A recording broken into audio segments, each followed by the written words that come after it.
There's a heavy snowstorm. The cold penetrates his bones. His legs are almost knee-deep in snow.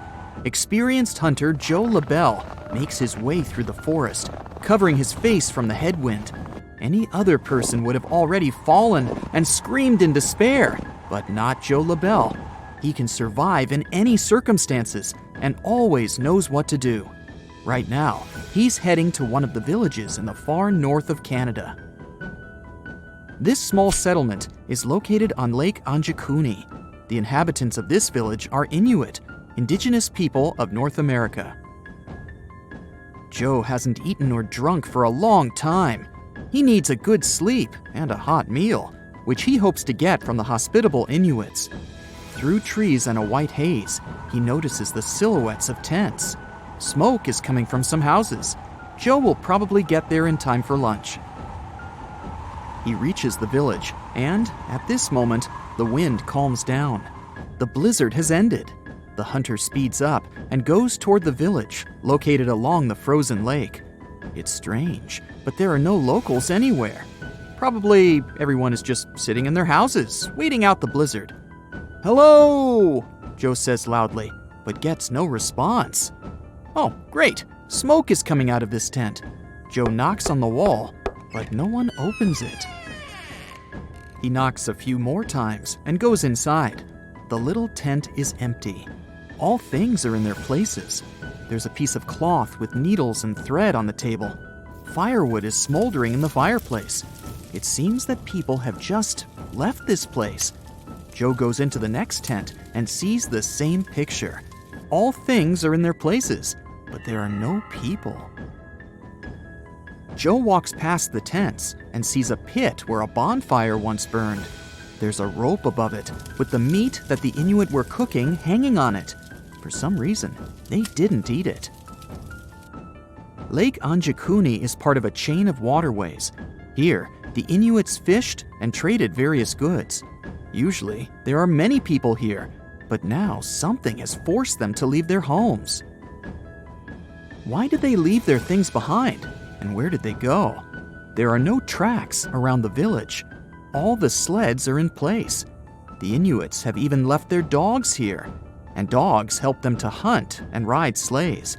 No one will leave warm clothes and dogs here when moving away, especially in severe weather. Joe LaBelle knows all this, so he concludes that something terrible has happened here. His body is shaking, not from the cold, but from fear. After going around the entire settlement, he finds not a single soul. Terrified, he leaves the village, heads for the nearest telegraph pole, and sends a message to the police. After a while, more and more people arrive. The police are trying to find traces of missing people and figure out what has happened, but there's nothing. Near the village, they find an empty grave. During the ceremony, the Inuits placed stones around the burial site. The rocks around the open pit lie untouched, which means it wasn't an animal that dug it up, but who or what needed it? About 30 people lived in the village, and they're all gone. Local residents from neighboring villages can't help, since they have no idea what has happened. The only thing that the police have noticed is unusual blue lights. In this area, the northern lights are a common phenomenon. People living here regularly see a glow in the starry sky. But the police have seen something else, pulsing blue lights. Also, other hunters have witnessed something similar. They say that some strange things were flying in the sky. This all happened in 1930.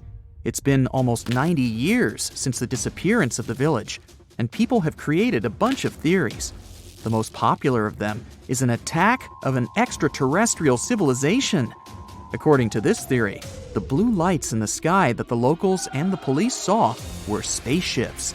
Some believe that one ominous night, these ships flew to the settlement and took away all the people.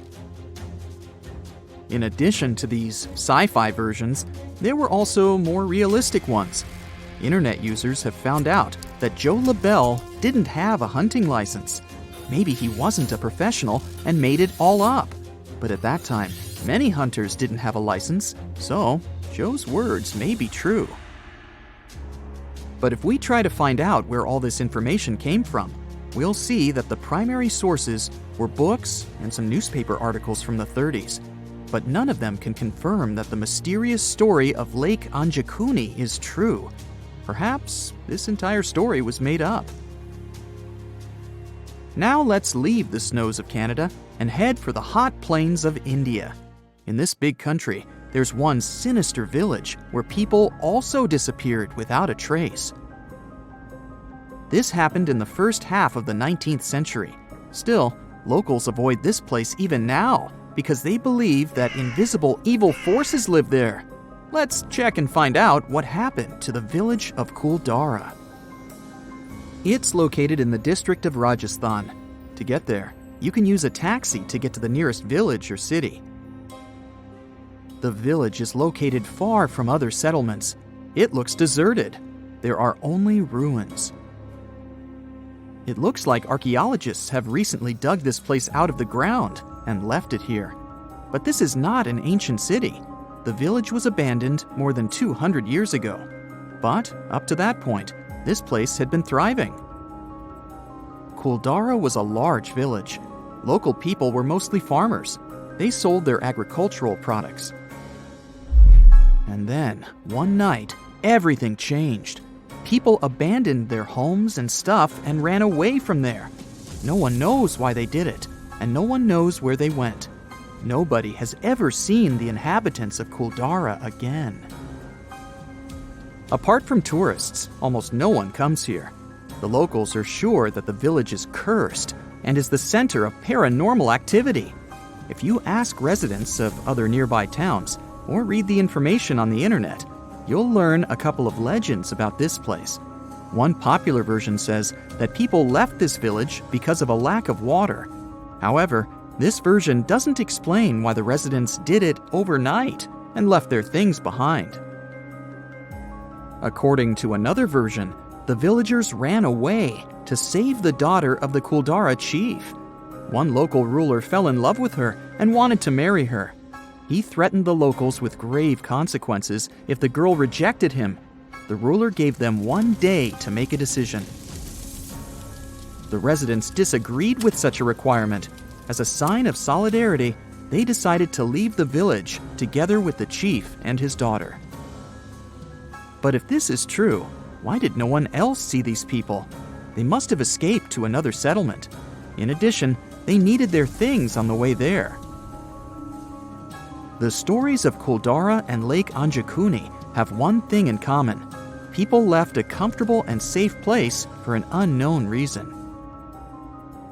A similar story happened in Ireland with a small village on the island of Achill. About 40 simple houses made of stone and straw were located along the valley of Keem Bay. The village was mentioned in documents dated back to the 1830s as a group of small buildings.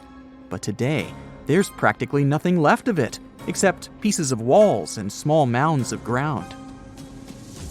People from other settlements don't remember this village, but we know about it thanks to the records of travel writers. They describe the incredible beauty of this place and the village in their diaries. Students of the local archaeological school tried to find the answers. They started excavations and discovered that the villagers could have left the village because of hunger or some disease. That's it for today. So hey, if you pacified your curiosity, then give the video a like and share it with your friends. Or if you want more, just click on these videos and stay on the bright side.